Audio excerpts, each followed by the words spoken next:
herzlich willkommen zurück. Wir sind hier weiterhin am Stammbaum, am Nachforschen. Und letztes Mal war es eine recht traurige Story von den Kindern, The beginning of the end was Milton's 10th birthday, when Edie gave him a castle.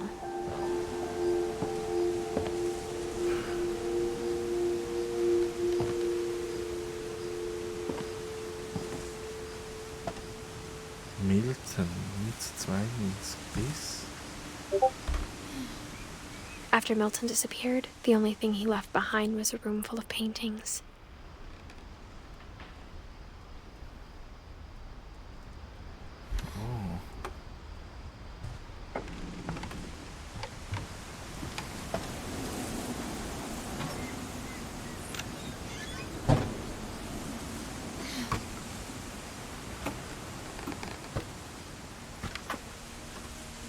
I think Edie was happy to finally have another painter in the family.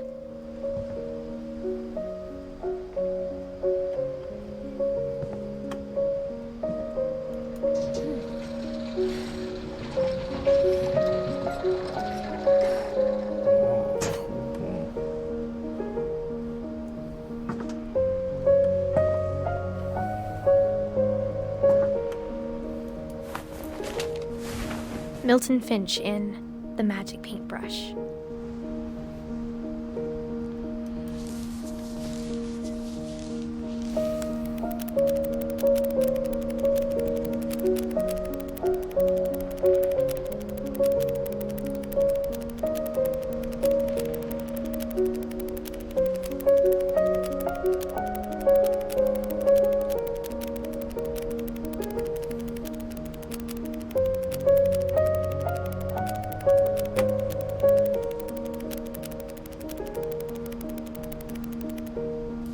So cool.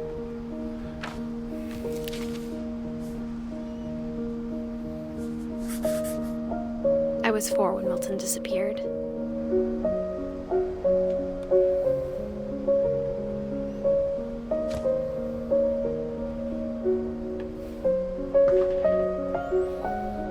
Oh, das ist so traurig, ey.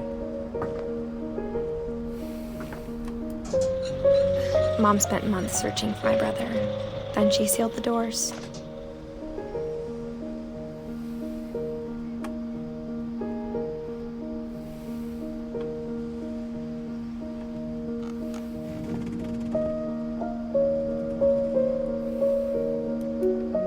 Whatever Milton had found in the house, Mom didn't want it getting out.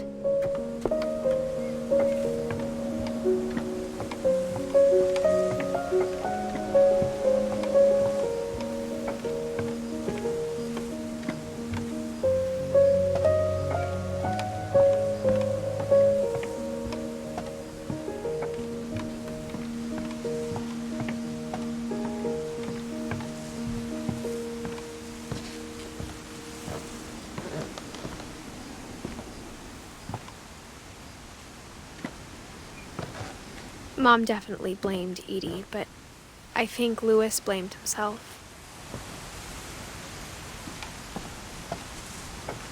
After he graduated, he just spent more and more time in his room, until Mom got him a job at the cannery.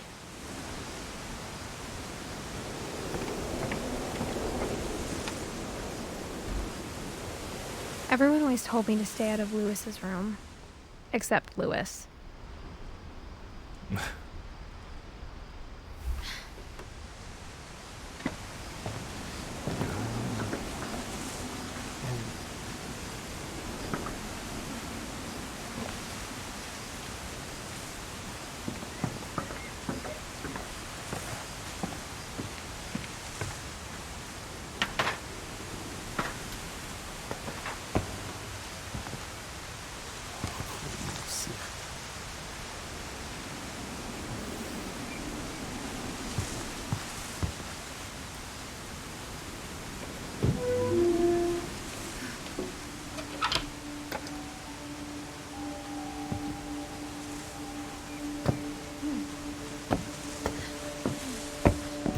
Louis's room smelled very, very familiar.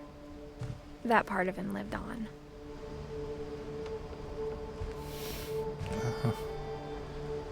Nintendo, huh? Louis and I spent a lot of time playing games together, but he was surprisingly bad at them.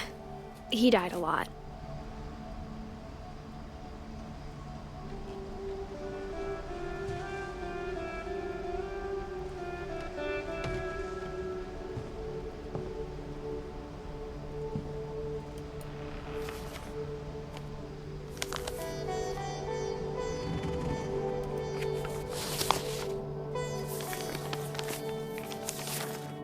Dear Mrs. Finch, as Lewis's psychiatrist, I can understand your desire for an explanation. As I see it, the trouble began in January, shortly after we convinced your son to seek treatment for substance abuse. Newly sober, I believe Lewis first noticed the monotony of his daily life.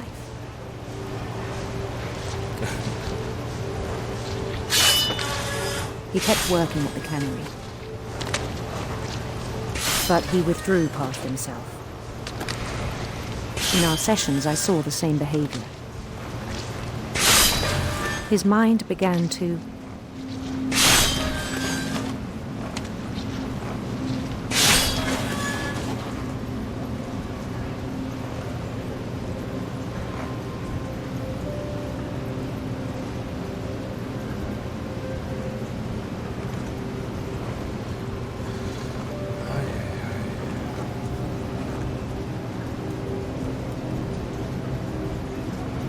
wander.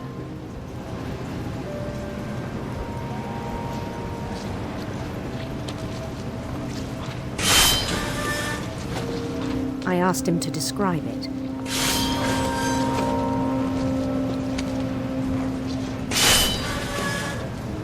He said he started small, imagining a labyrinth. He'd feel his way about.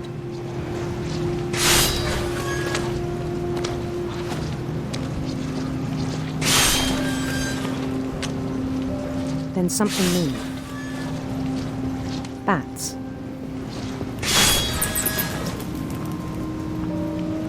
And toads.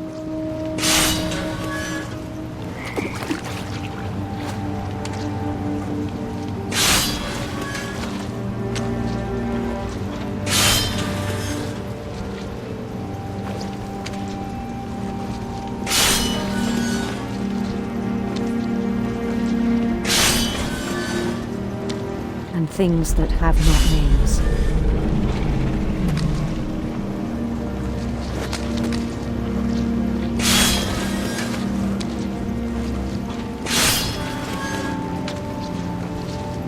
He knew it was all in his head.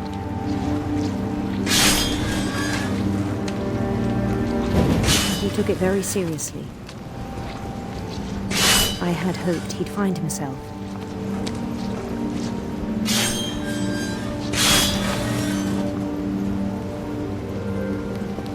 But he found something more. I worried about him then. Daydreaming at the cannery, I spoke with his boss. But he said Lewis had become a model employee. Methodical, tireless, focused. Like a whole new Lewis. So I let him go on.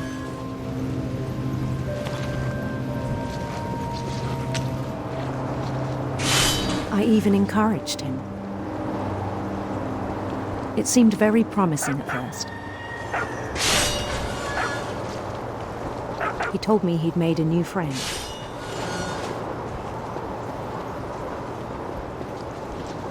On the edge of a city named Lewis-topia. He built the city up slowly, brick by brick.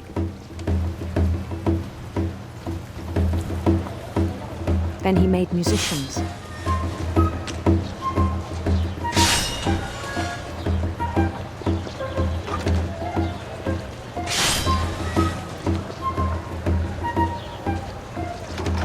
And songs for them to play.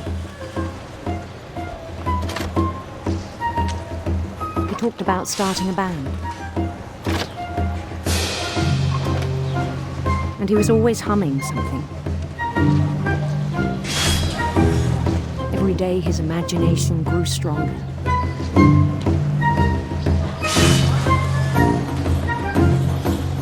He no longer spoke at the cannery.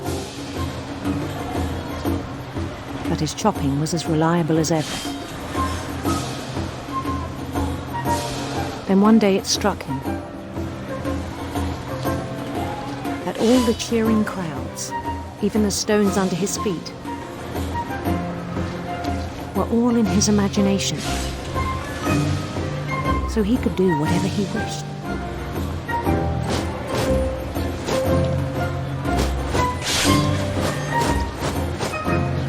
He held an election for mayor. And he won.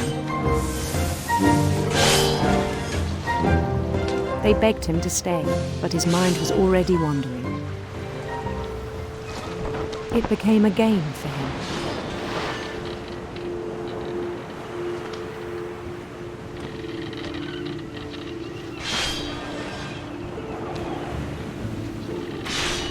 He'd conquer a city, then immediately push on.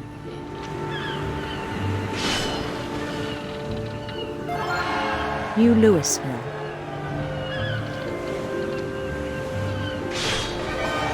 St. Louis. He started drifting away from our reality.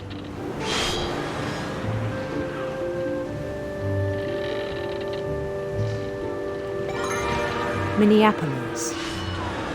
Until one day he forgot to go home from the cannery. Even as his mother pleaded with him, part of Louis kept sailing on.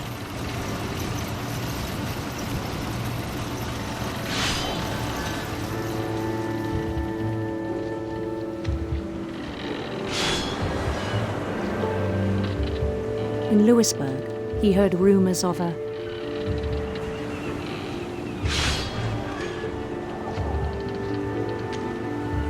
handsome queen.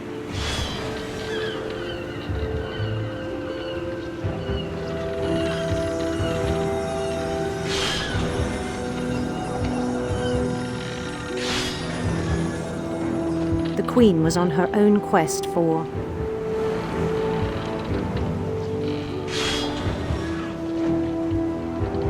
radiant rainbows.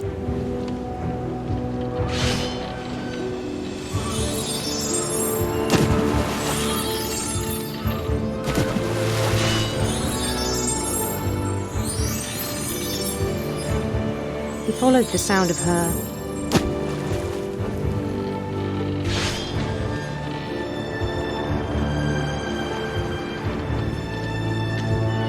silver harp.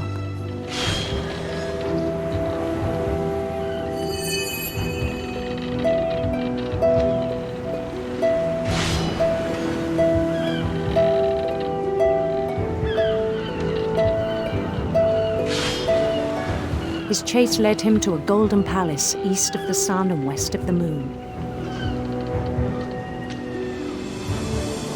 Even then, his logic remained sound.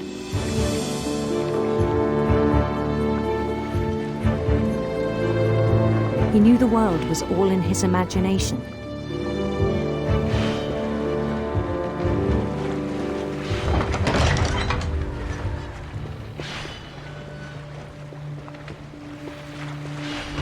But he was so proud of having created it.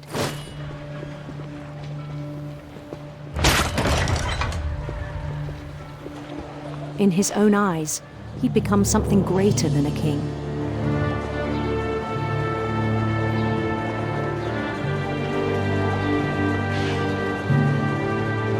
For someone who'd never known success in the real world, I think it was overwhelming. And then it struck him that the real Louis was not the one chopping salmon, but the one climbing the steps of a golden palace.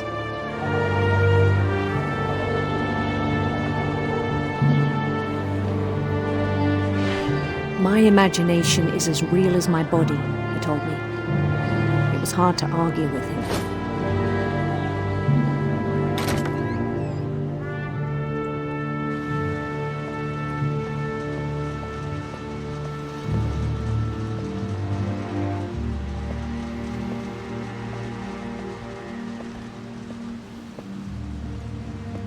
He began to forget the world we know.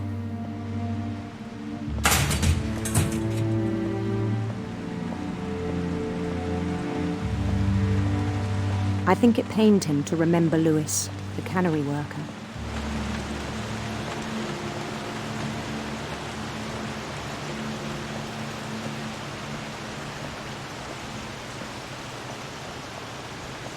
He began to despise the man with a royal contempt.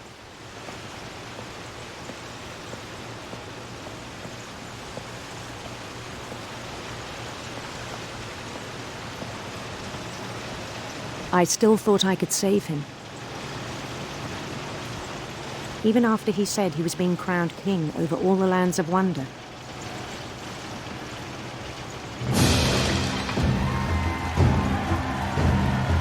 The palace would be packed with his companions.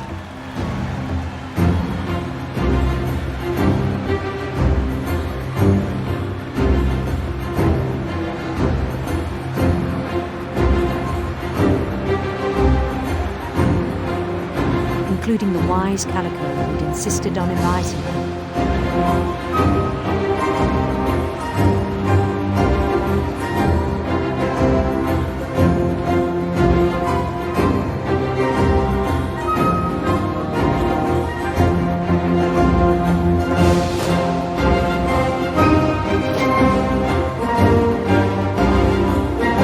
His queen waited, holding his crown.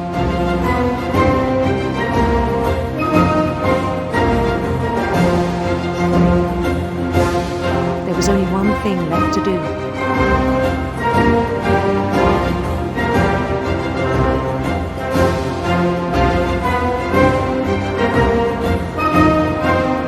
Bend down his head.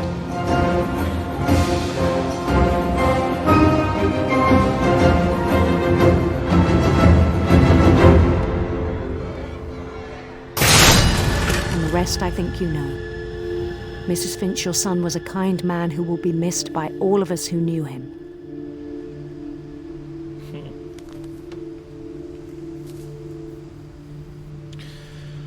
Whoa.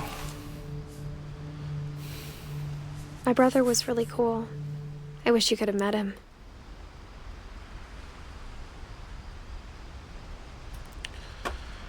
Ei, ei, ei. Ui, heftig, deftig.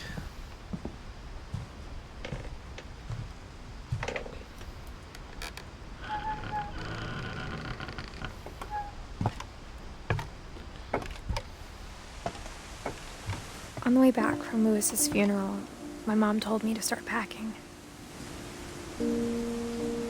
She waited until the day before we left to tell Edie.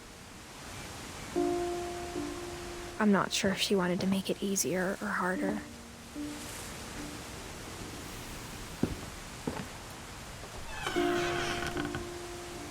I wish we'd stayed. But I understand why we left.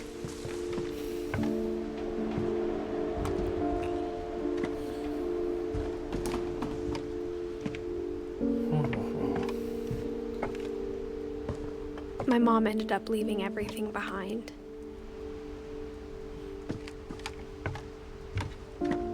What happened that night had been coming for a long time. Maybe it should have come sooner.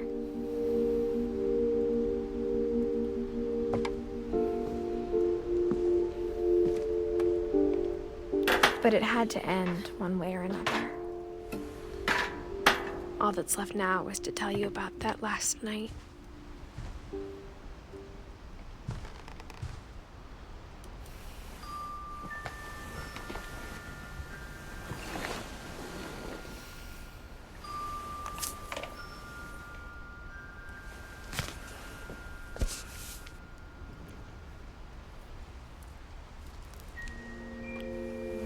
That whole last day, Edie just watched us pack and didn't say a word.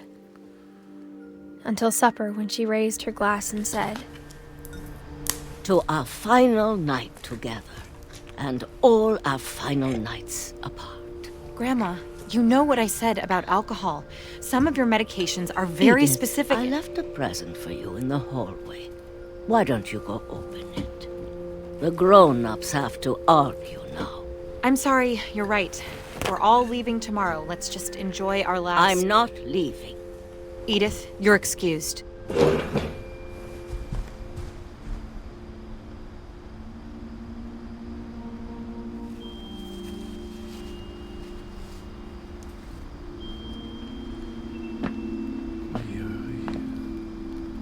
The power had been shut off that morning, but Edie always had plenty of candles. When my mom sealed the library, I don't think she knew about the other entrance. Or that Edie had a key to it.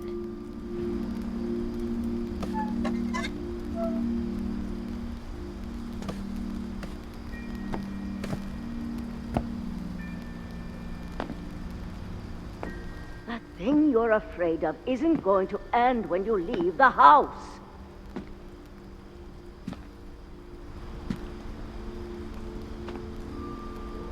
Edith has a right to know these stories.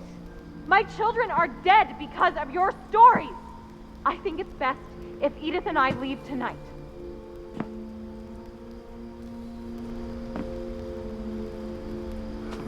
We'll have the nursing home send a van for you in the morning. Okay?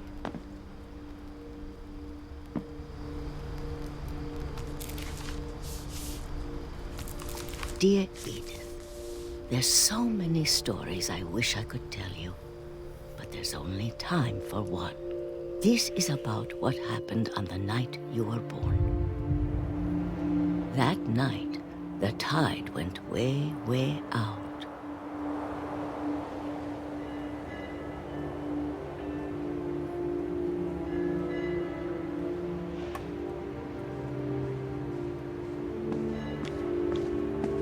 It was the first and last time I ever saw the old house aground. There'd been an earthquake out in the middle of the ocean. They called it the lowest tide in 1,000 years. God, it smelled awful. You know, I've seen that house every day of my life.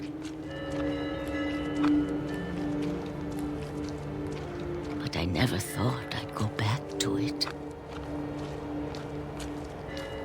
When the fog rolled in, I lost my way.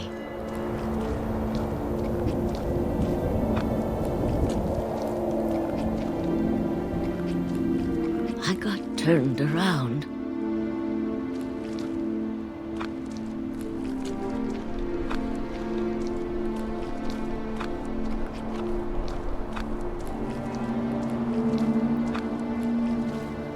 For a while, I wondered.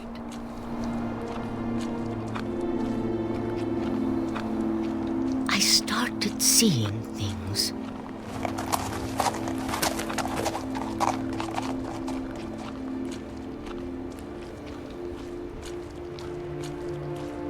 Things I'd forgotten had ever existed.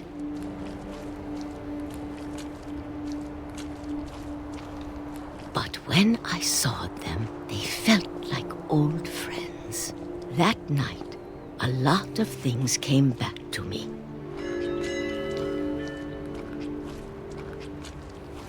Or maybe I came back to them.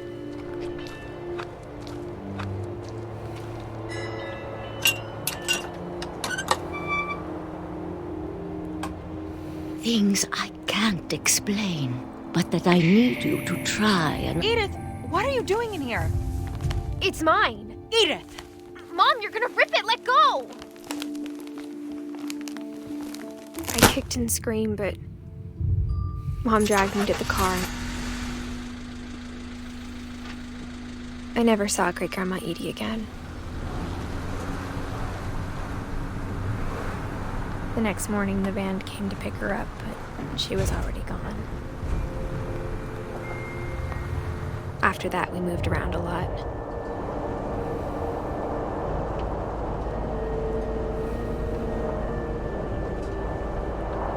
We both tried to make the best of it.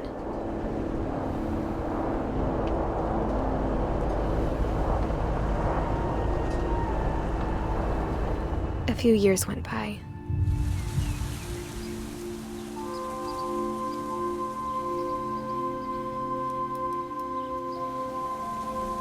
My mom didn't like to talk about it. But she started getting sick a lot. The rest happened pretty quickly.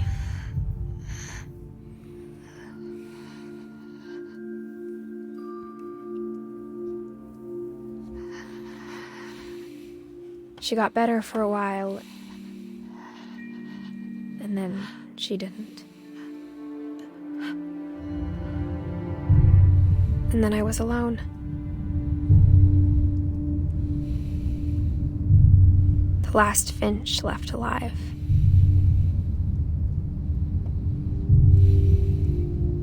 Until I found out about you.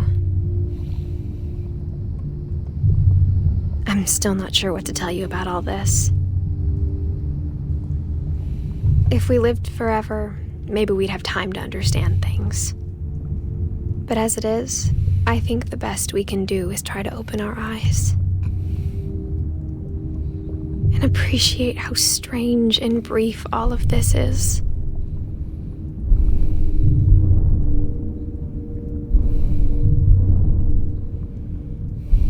This journal was supposed to be for you. But now I hope you'll never see it. I just want to meet you and tell you all these stories myself. But I guess if you're reading this now, things didn't work out that way.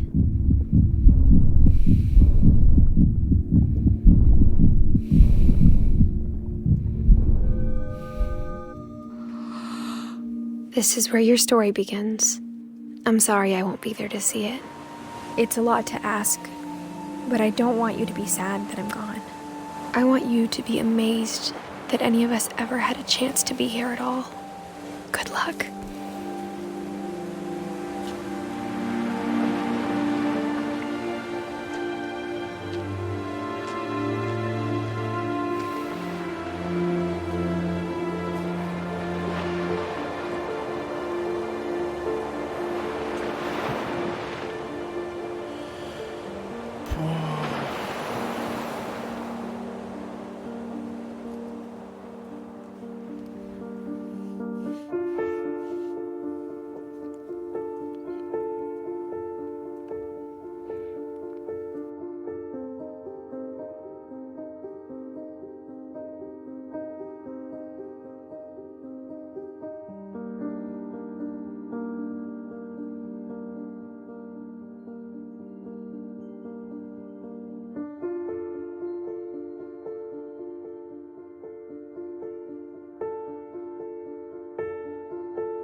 Ei. Also, geniales Game. Aber hey, deftig. Ei. Ja.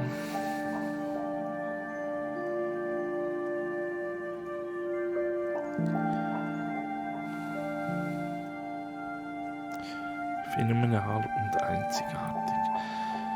Ja, merci vielmals für das Dabeisein. Und somit verabschiede ich mich. Schönen Abend. Ciao zusammen.